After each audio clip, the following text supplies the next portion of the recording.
पौराणिक कथाओं में कहा गया है कि देवी दुर्गा और महिषासुर के बीच 9 दिन लड़ाई चली। 10वें दिन देवी दुर्गा ने महिषासुर का खात्मा कर दिया। इसी विजय के उपलक्ष्य में हम नवरात्र मनाते हैं और माँ दुर्गा की शक्ति और उनके 9 रूपों की उपासना करते हैं। माँ दुर्गा और महिषासुर की ये कथा आज भी प्रासंगिक है, क्योंकि हमारे आसपास कई महिषासुर हैं। अलग अलग स्थानों पर अलग अलग भेष धारण किए हुए हैं। कहीं सामाजिक शोषण के अलंबरदार महिषासुर हैं, तो कहीं सियासी महिषासुर। कहीं सामाजिक कुरीतियों के पालनहार महिषासुर हैं, तो कहीं महिला सम्मान और अस्मिता पर डाका डालने वाले महिषासुर। इनसे लड़ने को हमें एक एक दुर्गा चाहिए। गर्व की बात है कि झारखंड की धरती पर माँ दुर्गा सरीखी शक्ति की प्रतीक महिलाओं का अवतरण हर कालखंड में हुआ है।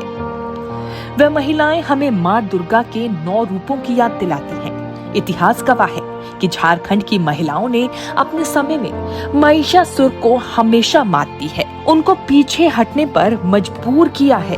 द फॉलो अप की इस खास सीरीज में हम आज से ऐसी ही 10 महिलाओं की कहानी आपको सुनाने जा रहे हैं। सीरीज की पहली किश्त में हम जानेंगे संताल की जुड़वा आदिवासी बहनों फूलो और झानो की कहानी। सन 1855 का समय था। पहाड़ों और जंगलों से घिरी रणभूमि, एक ओर तोपें, बंदूक, गोला बारूद से लैस अंग्रेजी सेना और दूसरी ओर कुल्हाड़ी और बांस की सूखी लकड़ियों से बने तीर धनुष के थामे वीर संताल आदिवासी। फिर भी अंग्रेजी सेना को पीछे हटने पर मजबूर होना पड़ा। नामुमकिन सा लगने वाला ये करिश्मा इसीलिए हो पाया क्योंकि अंग्रेजों, साहूकारों और ठेकेदारों के खिलाफ हुए इस विद्रोह की कमान 4 भाइयों सिद्धो, कानो, चांद और भैरव के हाथों में थी और उनके साथ कंधे से कंधा मिलाकर जंगे मैदान में थी फूलो और झानो मुर्मू।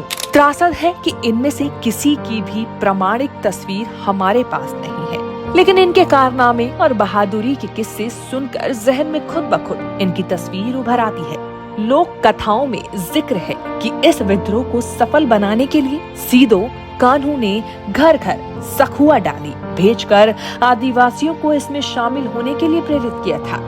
उनकी दोनों बहनें फूलो और झानो घोड़ों पे बैठकर गांव-गांव निमंत्रण देने जाती थी।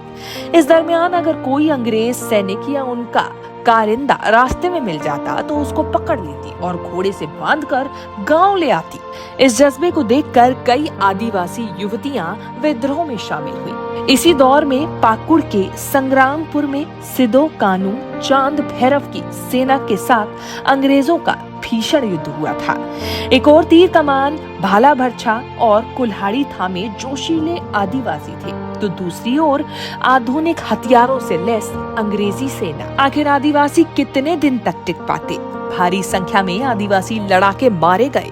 लड़ाई पहाड़ी क्षेत्र में लड़ी जा रही थी, जिससे आदिवासी परिचित थे।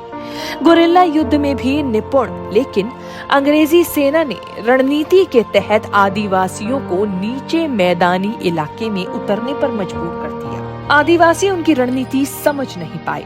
जैसे ही पहाड़ों से उतरे, अंग्रेजों ने घेराबंदी बनाकर गोलीबारी शुरू कर दी। इसी समय फूलो झानो ने गोलीबारी की परवाह ना करते हुए हाथों में कुल्हाड़ी ली और अंग्रेजों के शिविर में प्रवेश कर गई।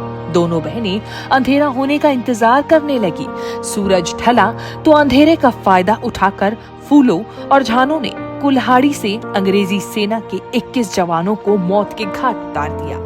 इस लड़ाई में फूलो और झानो का सामना महिषासुर रूपी general Lloyd, lieutenant Thomson, lieutenant Reid और कैप्टन अलेक्जेंडर की फौज से था। दोनों ने अंतिम दम तक हार नहीं मानी और शहीद होने से पहले 21 ब्रिटिश सैनिकों को मार डाला।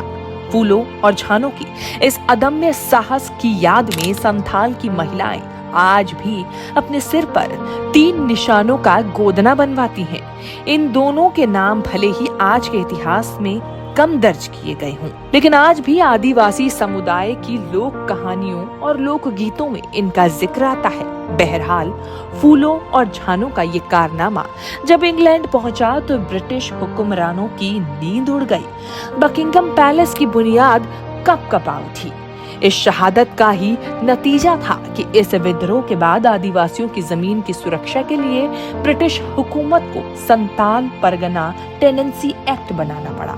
आदिवासी विषयों पर एक अरसे से काम कर रही रांची की वासवी कीड़ो ने अपनी किताब अल गुलान और थेन क्रांति की महिला में उन महिलाओं के बारे में जिक्र किया है जिन्होंने आजादी और आदिवासी पहचान के लिए अपनी जान की परवाह नहीं की थी। वासवी के अनुसार 1855 के विद्रोह की आग को तेज करने में सिद्धू और कानों के बाद जिन लोगों को श्रेय दिया जाता है उनमें फूलो और झानो का नाम भी सबसे पहले आता है। फूलो झानो साल का डाल लेके सफेद घोड़ा में बैठ के जहां जहां बैठ के होती थी संदेश देने का रहता था।